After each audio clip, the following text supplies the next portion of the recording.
Have you ever wondered what your child's reading level is?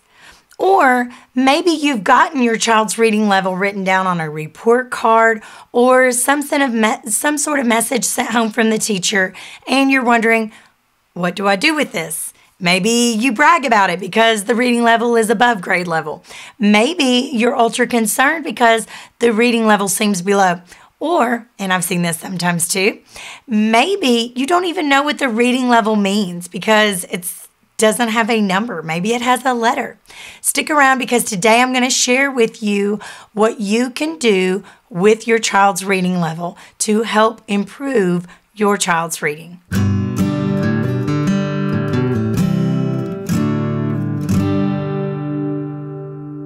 Hi, I'm Rebecca with the Parent Teacher Bridge, where you can find the ideas and resources you need to empower you to be your child's most influential teacher. Today, I'm talking about what your child's reading level is and what you can do with that information once you find out. Before we begin, make sure you click like and subscribe on this video so you can be notified each time I upload a helpful video for your child's education.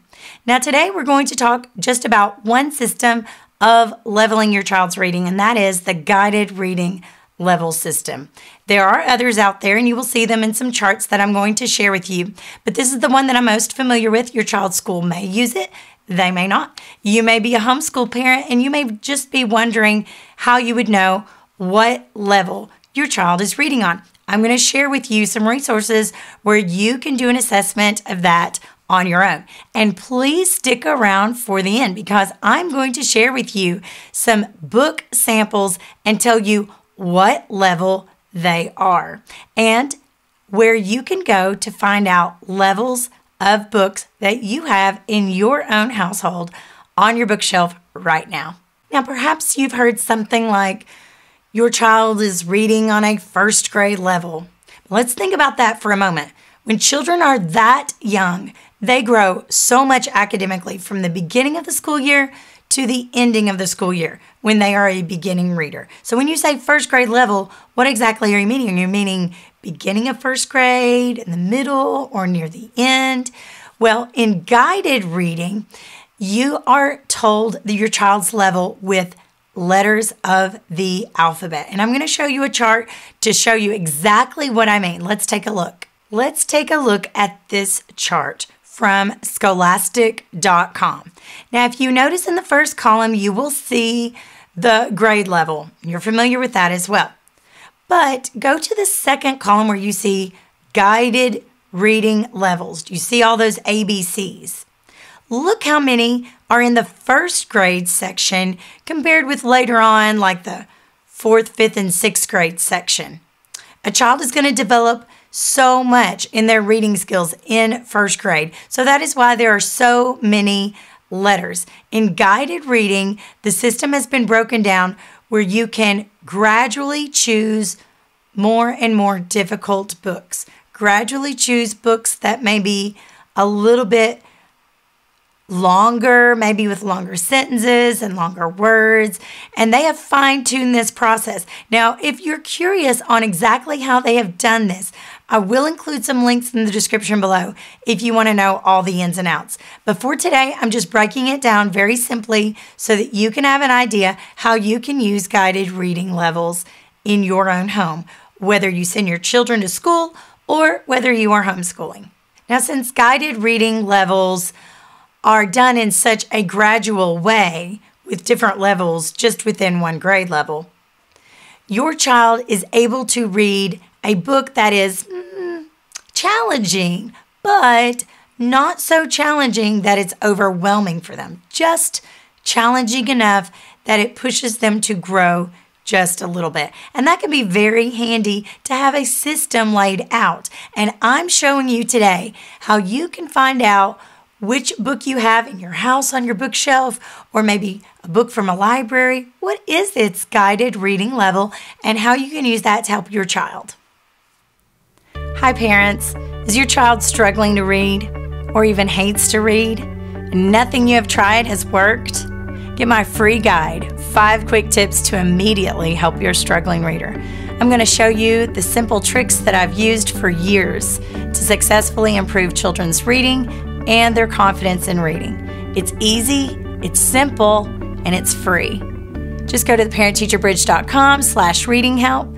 You can find that link in the description below. So how do guided reading levels help you? How are you going to use them? Well, there are databases online that you can use to search the name of a book and see what level it is. You can also type in searches for a particular level. Let's say you're wanting a level J book. You can type that in, level J, guided reading level, and come up with a list of books, series, or specific books that would be a good fit on that level for your child to read. The most common database that I use is the Scholastic Book Wizard. I'll include a link in the description below, but I do believe they have an app as well that you can have on your phone that will come in handy if you're in a bookstore and you're wondering what guided reading level that particular book is. Now, if you go to a store that has maybe a kiosk of beginning readers that you can swivel and look at the books, the Penguin books, the Penguin early readers, they will have on the back of them their actual guided reading level. So I really like those. Those come in handy for beginning readers. So why do this? Well, too often I've had tutoring parents come to me saying that their child reads this type of book or this type of book. But I have learned through the years not to just take them at their word. Now, I'm not saying they're trying to lie to me, but they're just looking for different things than what I'm looking for as a reading teacher. And I'll have their child sit down and read the book that their parents said that they can read, and they're skipping all sorts of words.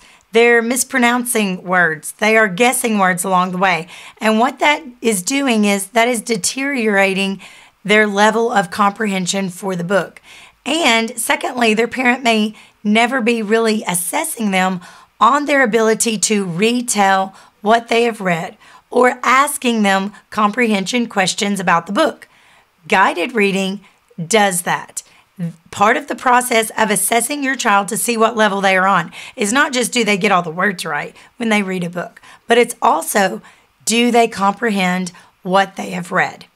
So when you get the right level for your child, or even just close enough within a level or two of that level, you're providing an environment where your child can learn and grow in their reading skills gradually without being overwhelmed. Now, as a homeschool mom, I just keep a basket of books handy for my beginning readers that are good fit books for them. They're close enough to that guided reading level on which they are reading.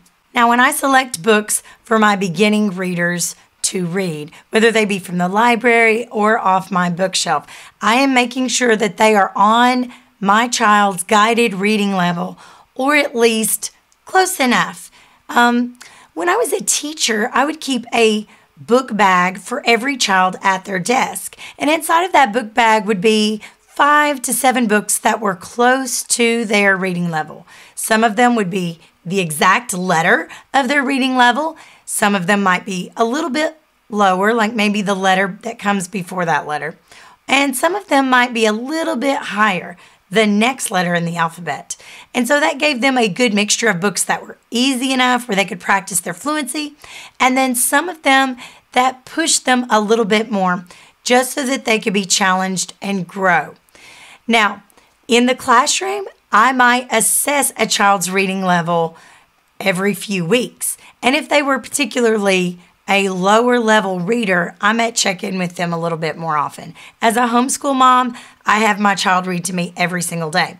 If you are a parent who is sending your child to school to read, you're going to want them to read to you quite often. If they are a new reader, you really want them reading to you some every day. Something is better than nothing. If you can't get a full 20 minutes in, you grab 5 and 10 minutes where you can. Let's take a look at an example of how guided reading level might work for your child or might work for a teacher in a classroom. So this might be the way that your child's teacher does it. This might be a way that you might consider at home. Let's say that a child scores or tests on a level G. Then in her basket or in her book bag, she might have 2 to 3 level G books, but she might have 1 or 2 level F books and 1 or 2 level H books in there as well. Because how else are we expecting her to progress to reading level H books if we never give her some that she can look at and try to read? Now, why are they in a basket or a bag? So that your child can get them as needed when it's time to quietly read or read to you, and they have opportunities to not just read the book once, but to practice it again and again. So what level is your child reading on? Well, you want to ask that question to your child's teacher, particularly if they are 3rd grade or lower. Past that grade level, many teachers aren't necessarily testing to see what grade level they are reading on. And you're also going to want to ask them, are they even using guided reading levels, or are they using one of the other systems? Remember the chart that I showed you earlier in this video. There are other ways of leveling reading, such as Lexile or DRA. So if your child's teacher is using one of those, you can refer back to the chart that I showed you earlier. So what if you don't know your child's reading level? I'm including a link in the description below that will take you to a website that walks you through this process. You can try it out on your own child at home. But basically, there are a few steps you will take on conducting this running record of your child's reading. Number 1, your child will read a leveled passage to you. Now, while they're reading this leveled passage to you, number 2, you will record the errors that they make on your sheet. In this website, they're going to describe for you all the different types of errors that the child may do. Number 3, you will ask your child to retell the story and answer some basic comprehension questions about that passage. On this website, they're going to provide those questions for you. They're going to provide a rubric so that you can know what you're looking for when your child retells a story. And number 4, you will tally up the score and determine your child's guided reading level. Now, what if you are not that interested in doing something so official? No problem. Just get familiar with that Scholastic Book Wizard database. Type in the names of some of the books that your child can read on their own. Try a book that's on another level and see how your child reads with that. But I do think it is beneficial if you look over how to do a running record, and that is described in the link below. Give a comment below if you do know your child's reading level. Or if you don't bother with measuring your child's reading level, comment below how you know if your child is ready for a particular book. Do you look at how long the book is? Do you look at certain words in the inside of the book? How do you process that? Do you know if your child is understanding the book? Leave a comment below how you determine these things. Now, I'm going to include some other links that get into the techniques that the guided reading level system uses in rating the books. You may start using that database and you may find that you disagree with particular levels and you start to wonder, how did they level that? So I will leave a link in the description below if you want to read a little bit more carefully. However, if you would like to see some examples of some books and what level they are, keep watching. Let's take a look at a stack of books and I will show you what guided reading level these books are. I can read my first reading, Bath Time for Biscuit. Look at some of the repetition on the inside. Time for a bath. Biscuit, woof, woof. Biscuit wants to dig. And this page looks almost identical. There's just a few things that are different on each page. That is a level C. Some children are reading that at kindergarten. Some children may be reading that in early 1st grade. This one is a level E. Now, if you just buy it at the store, it's going to say step 1, step into reading. On the back, they try to give you a guideline, but that is just something they use for their own records. But if you look carefully, F and P. That is guided reading. It just stands for two people's last names who came up with the program. And it tells you on here it is a level E book. Not all books do that, by the way, which is why we use the Scholastic Book Wizard. That looks pretty easy, right? But pay attention, there are some vowels together, and those spelling combinations are a little bit more difficult.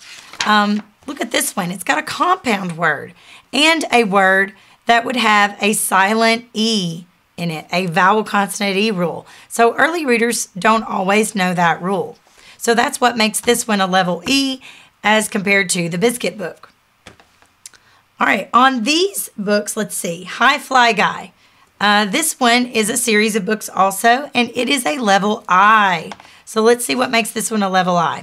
For one thing, it is longer than the Biscuit books. It has something they call them chapters, but let's look at some of the spellings on the inside. A child on this word, they've got to know the R rule, the bossy R rule. They would have to know a word like listen, where the T is silent. They would have to know the word opened, where there's an ED, there's a suffix added on. Or certain combinations like EW. So that makes this book a little bit more difficult. It also is just longer and has more words. Very, very cute book though. This one is a level I. Now these two books, Henry and Mudge, that's a series, and then Mouse Soup, they are both leveled at a J. However, if I had to choose which book to read first, I would choose Henry and Mudge. Let's look at the inside to see why. Okay, so these have several lines per page. But that page, it's like they took the words that normally go over here and put them over there. Sometimes that scares a child. If I were buddy reading with this book, I might choose to read the top half and let the child read the bottom half. Not too bad. Very cute pictures. But let's look at Mouse Soup. Remember, these are level J.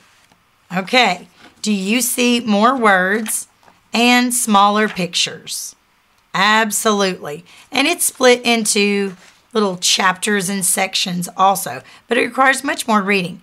And for a child reading on this level, I would not expect them to sit and read this entire thing in one sitting.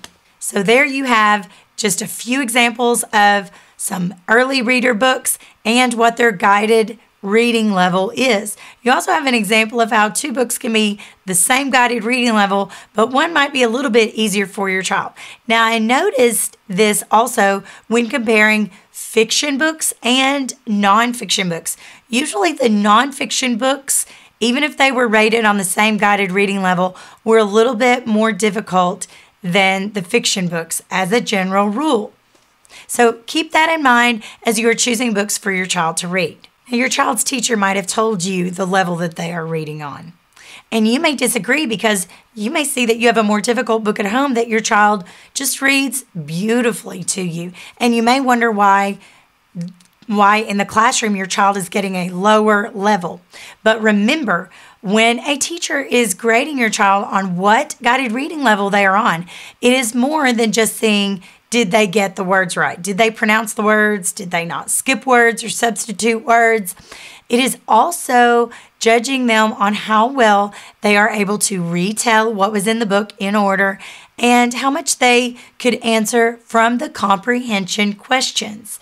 So a scenario that has come up in my classroom before has been a child comes to me from their previous grade level and their record says that they are reading on a specific level. However, when I pull a book that is on that level and they read it to me and I ask them questions, they are unable to answer those. So that is a difficulty with some children in reading. They're able to say all the words beautifully. Their decoding is perfect.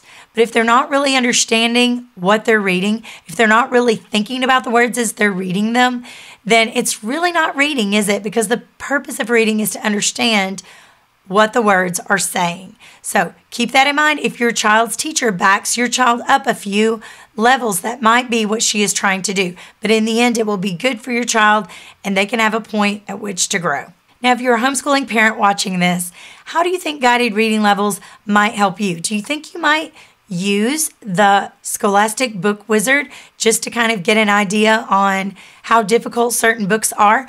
Or do you have your own informal way of using this at home? Parents, what was your child's experience if they were ever in school and they were rated on a certain reading level? Please leave a comment below. I love to hear your thoughts and how we all have different experiences from across the country in the different schools. Don't forget, if you have a struggling reader, check out my 5 quick tips to immediately help your struggling reader. And Facebook and Instagram as well. Find the Parent Teacher Bridge and make sure you click like and subscribe to this video. Share it with someone that you think it would help. Remember, you are your child's most influential teacher.